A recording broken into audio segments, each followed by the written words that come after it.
if they wished to do so. But obviously, as we can see, they fail miserably at any attempt at serious investigative journalism. We're just going to have another listen to a very brief clip before we move on to Daniel Cahill. And there's a couple of little telling points in it. Once again, we see Mr. Marrie's ego and his ability to build up his persona and how he handles things, and just something Aaron said. So we'll have a quick listen to this short clip. Brady was back in custody, but the honour of delivering the bad news was left to Pat Marrie. His career had many standout moments, but few as important as this. I went down to the cell. He knew he was at the end of his detention. He was expecting to get out and walk away. The door of the cell was opened. He was standing there. He walked out with a bit of a brazen head on him. And as he walked out, I just put my hand on his shoulder and I said, "No, you're free now. You're not detained under the provisions of Section 50 anymore, and you're free." Brady's stride continued as he moved towards the exit door of the corridor. In typical Pat Marrie fashion, he was pleased to have the last laugh. And then I put my hand on his shoulder and I said, "Look, I'm now arresting you for the murder of Adrian Donoghue for the purpose of charge." And he just looked at me and he says, "I had nothing to do with the murder of Adrian Donoghue." Pat Marrie tells us there Aaron's response after he was, Pat Marrie arrested Aaron for the murder of Detective Adrian Donoghue. And obviously Aaron has told him, "I had nothing to do with the murder of Detective Garda Adrian Donoghue." And this is on the back of 7 days intensive interviews in Dundalk Garda Station. And if we were to believe the stories that have been peddled by these episodes of Making the Detective, that Aaron was some sort of a snivelling wreck. He was an idiot. He was leery. He was looking behind him. He was wary of all sorts of things. And yet, Aaron was able to stand and face Pat Marrie and tell him quite clearly what he has said all along. Right from that moment, from the moment of charge, all through the trial, and to this day, to this very second, Aaron Brady had nothing to do with the murder of Detective Adrian Donoghue. And that has to be made very clear. And when you see the story that has been created by these people who call themselves journalists, you can see quite clearly what they're trying to do is perpetuate a story that simply does not exist. And none more so than what we're going to listen to now of how to create something that is a total tissue of lies. So we're going to move on now to a little bit about Daniel Cahill. Evidence as possible. What was gathered in the years since the shooting was all circumstantial, but would it be enough? While Brady was awaiting his day in court, the Gardaí and US intelligence agencies were still working hard to gather the final witness statements of anyone he may have spoken to in connection with the murder. A further break came after another man, familiar to Brady, got speaking with Homeland Security detectives. On the 25th of July, 2019, Daniel Cahill was asleep at home. Cahill, a former bartender in the Coachman's Inn, had moved on to a new cocktail bar in White Plains, New York. He didn't miss the Coachman's Inn one bit. His work nights no longer involved breaking up fights with dodgy characters high on an ego trip. As he was dozing off, he heard a large knock at the door. Outside of his building, 2 detectives were waiting, wanting to speak to him. They believed Brady confessed to him about the shooting. Not once, but multiple times. They waited and waited some more. 2 hours went by, but they had a strong suspicion that Cahill was inside. Eventually, his wife answered the door and let the officers in. After a few minutes of searching the property, Cahill was found in his attic. He'd been there for close to 2 hours. The detectives were confused, as was Cahill. There was a small quantity of steroids and a suspected cannabis plant concealed in a closet. But the detectives weren't interested in them. They only wanted information on Aaron Brady.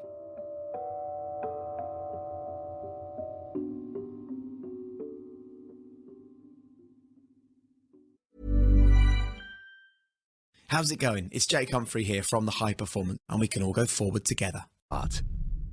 Forward. Mile in cinemas now. Book tickets, certificate 18. Over 2 years went by before Aaron... We have called out journalists on numerous occasions and called it sloppy journalism over the course of Aaron's campaign. And this little clip here is probably where the likes of Ian Doyle, Stephen Breen, and in association with Pat Marry, go lower than the gutter to produce a tissue of lies. They're actually telling lies about the lies that was told, because none of the three of them had the balls to put out the story that Daniel Cahill was allowed to peddle during the course of his testimony. So, to break it down, initially in his best dramatic accent or voice, Mr. Doyle tells there was two detectives stood outside Daniel Cahill's apartment for 2 hours. They knew he was inside, so they just stood outside for 2 hours. Now, they knew he knew something, and they knew Aaron Brady had confessed to him numerous times. This is even before they got to speak to him. That's what they're telling us here. So, this is what we have to believe. But in Daniel Cahill's own testimony, and through some cross-examination of Agent Wade during the course of Aaron's trial, we know that there may very well have been over 10 to 12 agents there. Daniel Cahill tells us 5 men dressed in black took him down out of the attic, and there were other officers there. We know there was an immigration removal officer on scene when Daniel Cahill was arrested on 25th of July 2017.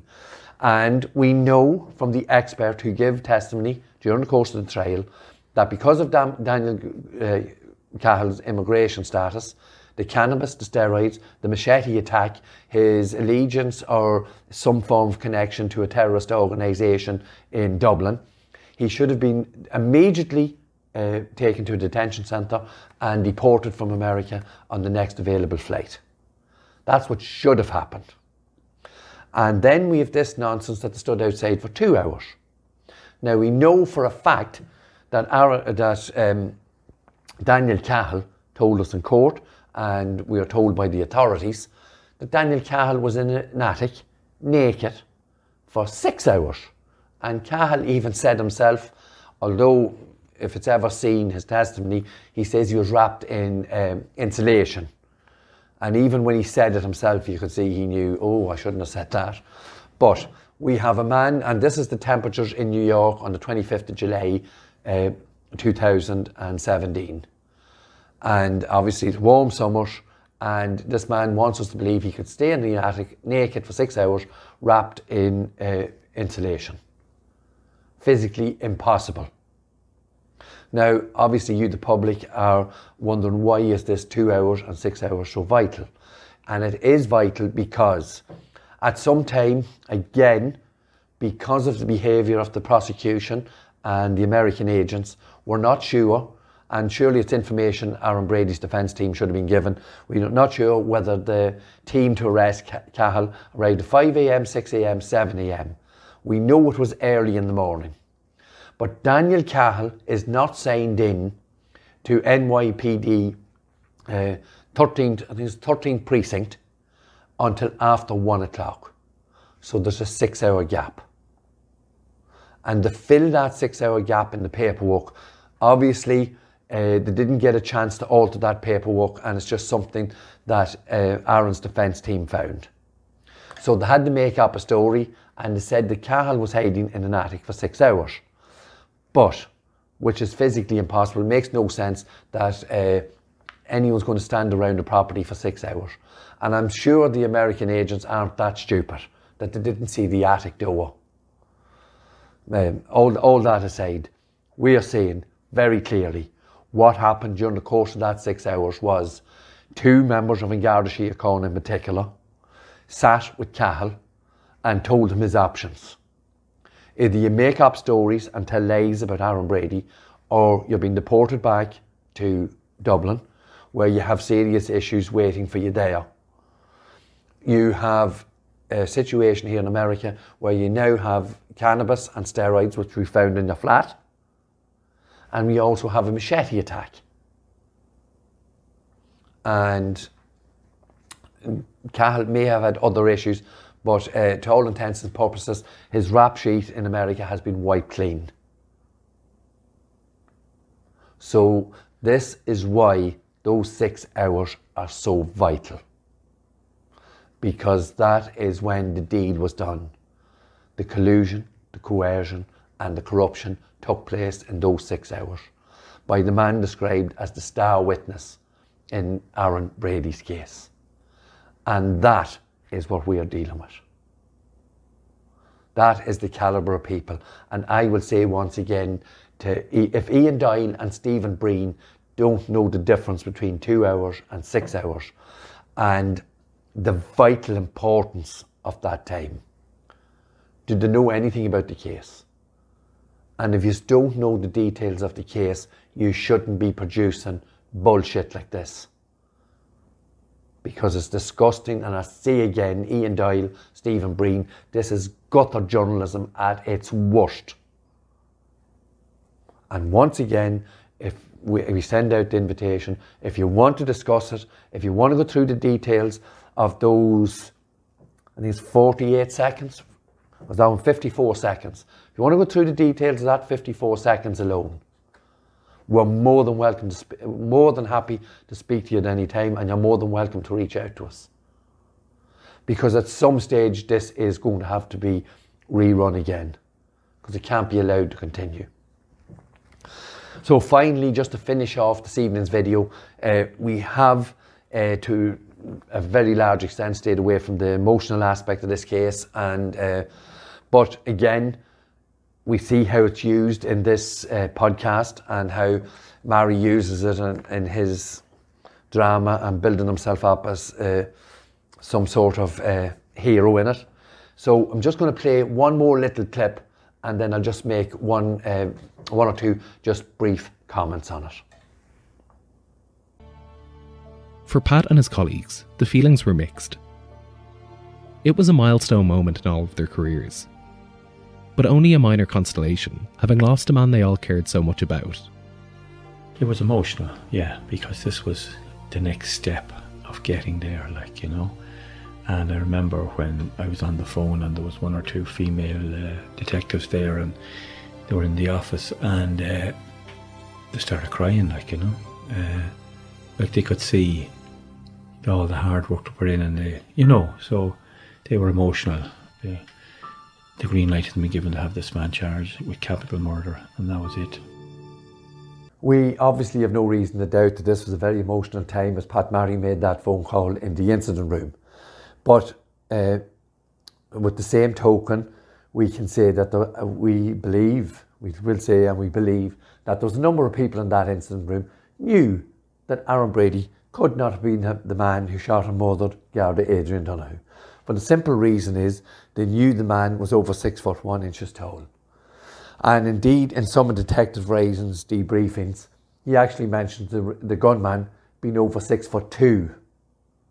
And they would also have been fully aware in the incident room, and a number of the Gardaí would have been aware that it was criminals they were dealing with in America that had given statements against Aaron Brady, that